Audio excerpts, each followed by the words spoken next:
2020 मायथाइनि 27 जानुवारियाव बिटिआर गोरोबथाया जादोंमोन आरो बिनिफ्राय 5 बोसोर कमप्लिट जाबाय।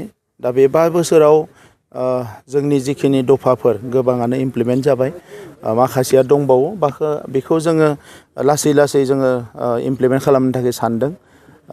दिनै बयबो रायलायनाय मोनसे बाथ्राया जाबाय जे एनडिबिनि जोंनि दैदेनगिरि बिथांमोना जेलाव दङ आरो जिखिना आगोलावनो कनभिक्ट जाखादोंमोन बिथांमोनखौ जुडिशियेल प्रसेसनि गेजेरजों केसखौ फोजोबनांगोन। ओंखायनो माखासे प्रसेसा सोलिगासिनो दङ।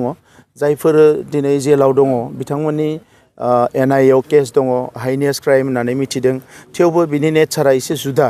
बे केसखिनिखौ लाबोफिननो थाखाय आसाम सरकारा भारत सरकारनियाव लिरहरदों। जों बयबो नारसिननाय आरो सावरायनायजों दा बे केसखिनिखौ रिटार्न फैनाय लोगो लोगोनो माखासे केसा जोबगोन आरो जायखिना कनभिक्टेड जाखाबाय बेखिनिखौबो सावरायबाय थानाय जादों।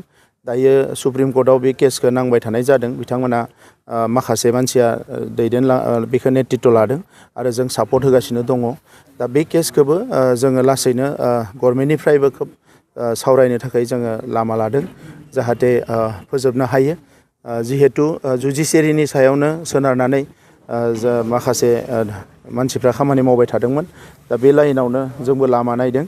नाथाय थेवबो पलिटिकेल लाइनावबो जोङो आरोबाव प्रेसार होनानै खामानि मावनो थाखाय थियारि जागासिनो दङ।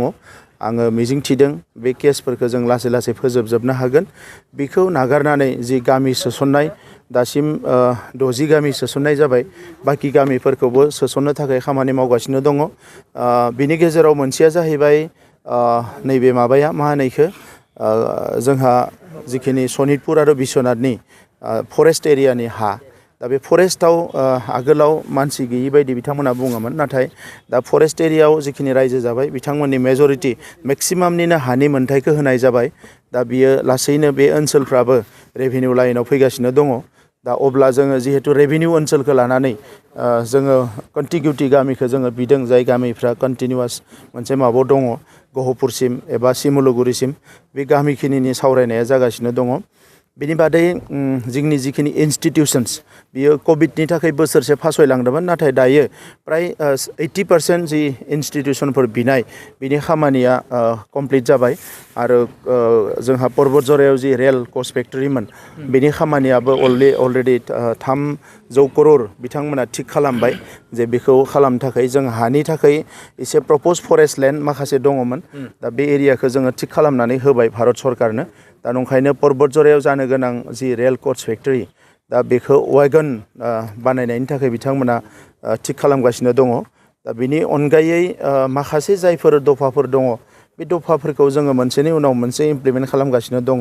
दा आं मिजिंथियो जे बिटिआर गोरोबथाया जिहेतु भारत सरकारा एबा भारतनि प्राइम मिनिस्टार बिथाङानो बावैसो बर' महोत्सबआव फैनानै बुंदों जे बे एकर्डआ सबसे बेस्ट एकर्ड जादों आरो सा सानजा भारताव जायफोर दिनै सोमावसारदों एबा बिग्रायखांदों बिथांमोनखौबो बुंदों सारा भारतावनो जे बिटिआर मडेलखौ बयबो लानांगो। दा बे बिटिआर मडेलखौनो जोङो एफेक्टिभ खालामनो थाखाय दिनै आरोबाव गभार्नेन्स सिस्टेमखौ थिग खालामनो थाखाय फाइनेन्सियेल बिथिंनिफ्राय गुबुन बिथिंनिफ्राय जोङो भारत संबिजितनि 122थि जि मोनसे कनस्टिटिउसन एमेन्डमेन्ट बेखौ जोङो नेगासिनो दङ आरो बिनि थाखाय भारतनि हम मिनिस्टार अमित शाह बिथाङा बे खामानिखौ मावगासिनो दङ। दा बे हिसाबै आं सानदों जे थाबैनो बे 125th एमेन्डमेन्टआ नेक्स्ट पार्लियामेन्टआव फैनाय लोगो लोगोनो बियो माबा जागोन, मा होनो, जोंनि जि मोन्थायफोरखौ मोननांगौ बेखौ जों मोनफुंगोन। गोदान डिपार्टमेन्ट जिखिनिखौ जोङो बिटिआर एकर्डआव लिरनाय दङमोन बे डिपार्टमेन्टखिनिखौबो मोननायनि लामायाव दङ थाबैनो। दा बे डिपार्टमेन्टखिनिखौ मोननाय आरो 6th सिडिउल काउन्सिलखौ आरोबाव मोर पावार होनाय बे गासैबो 125th एमेन्डमेन्टआव फैगोन आरो फेब्रुवारि दाननि गेजेराव जानो गोनां पार्लियामेन्टआव बे एमेन्डमेन्टआ फैयोब्ला लोगो लोगोनो जोङो आरोबाव जोंनि 6th सिडिउल काउन्सिलफ्रा स्ट्रेंथेन जागोन।